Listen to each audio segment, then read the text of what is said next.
Wakil Bupati Banyumas Sadewo Trilastiono melaunching program Sekolah Siaga Kependudukan atau SSK di SMA Negeri 2 Purwokerto, Jumat 26 Maret 2021. Launching ditandai dengan pemukulan gong dan penandatanganan surat perjanjian kerjasama.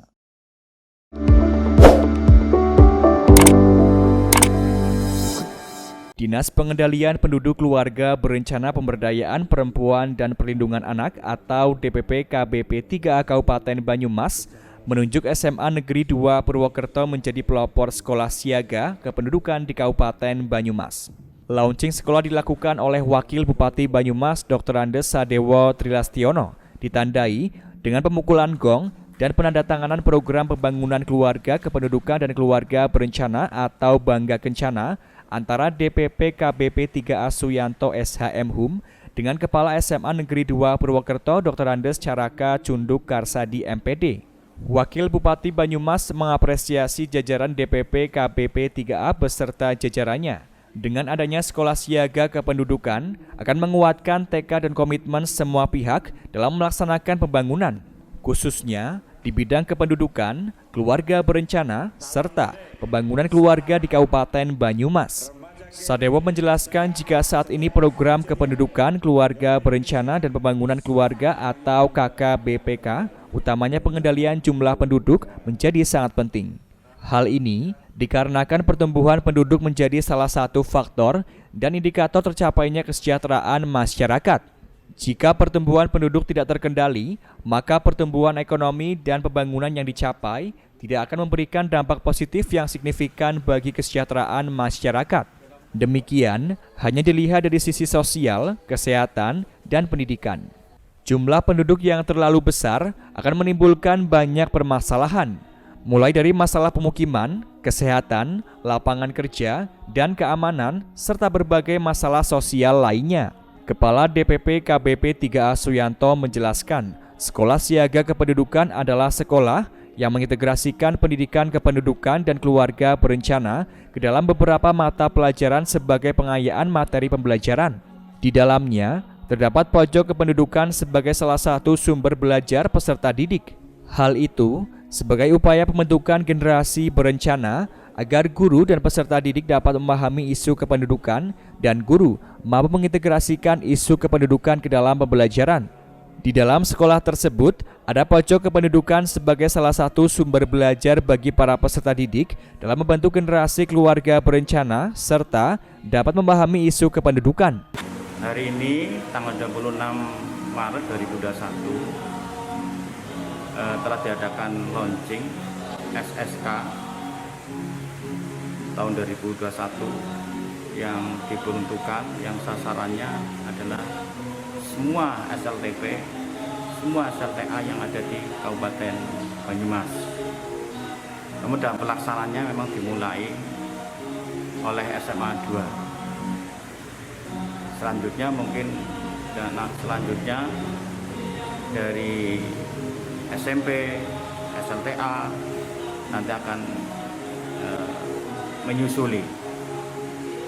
Adapun maksud dan tujuan terkait dengan sekolah siaga kependudukan yaitu sebagai tanda diawalinya kerjasama untuk mendukung dan mensukseskan program pembangunan yang berwawasan kependudukan dan keluarga kecil bahagia sejahtera melalui pendidikan berwawasan kependudukan.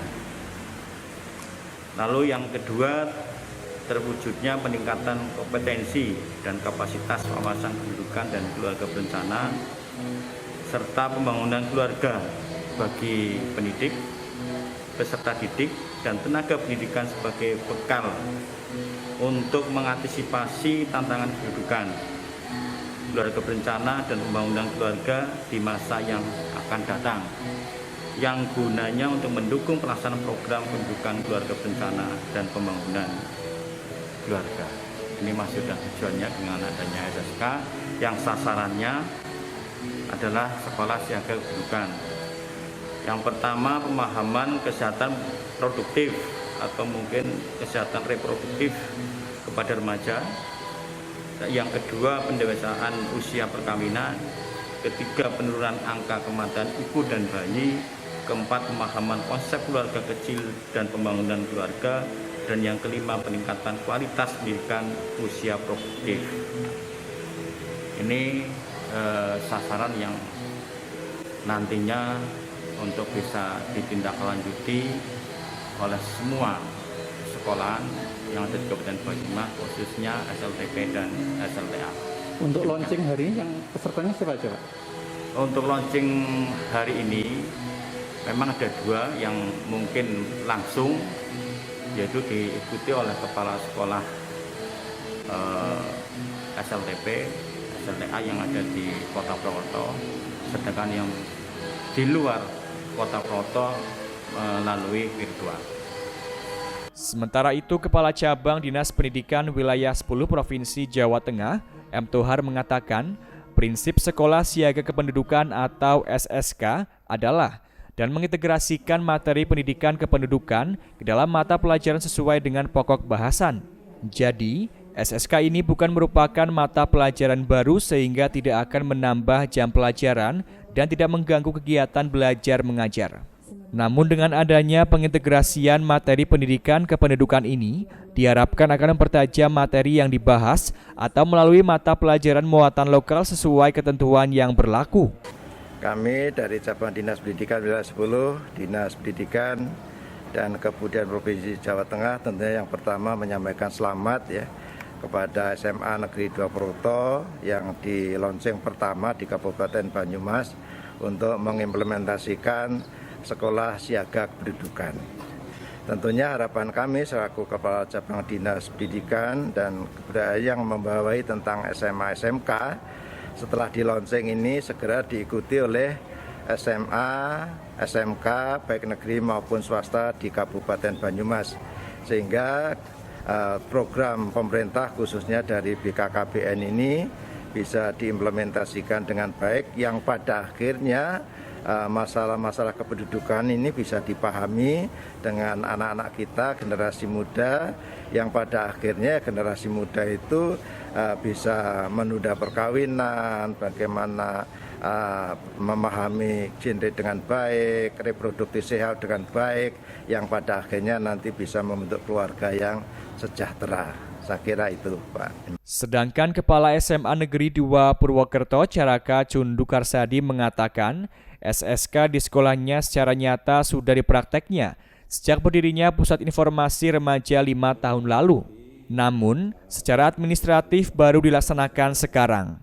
Jadi kalau terkait dengan SSK, upaya pertama yang dilakukan sekolah memang melakukan pemetaan kurikulum. Jadi setelah pemetaan kurikulum akan diketahui KI maupun KD dari mata pelajaran mana yang dapat diintegrasikan tanpa harus melakukan penambahan jam dan lain-lain.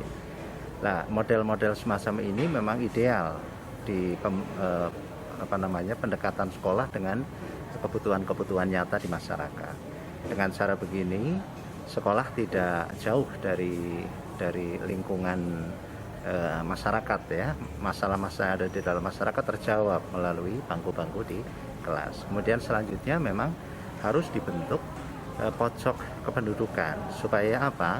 Supaya di sana muncul forum komunikasi melalui kegiatan secara fisik, sebab anak-anak kita walaupun bisa berkomunikasi melalui jalur maya, tetapi jalur fisik itu pasti menjadi favorit. Nah, dengan tersedianya atau disediakannya pojok kependudukan, apa-apa yang mereka biasa temukan bersama guru-gurunya di kelas, kemudian bisa didiskusikan antara satu dengan yang lainnya.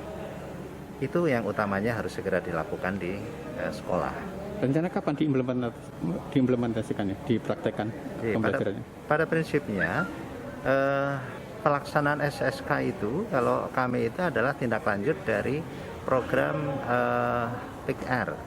Jadi konseling remaja yang ini sudah berlangsung di SMA Negeri 2 Purwokerto sejak sekitar 5 tahun yang lalu.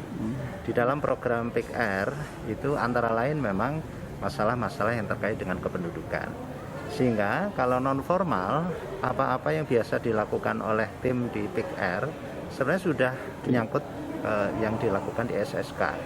Sehingga kami memang untuk launching SSK itu hanya menandai bahwa kita memasuki era SSK.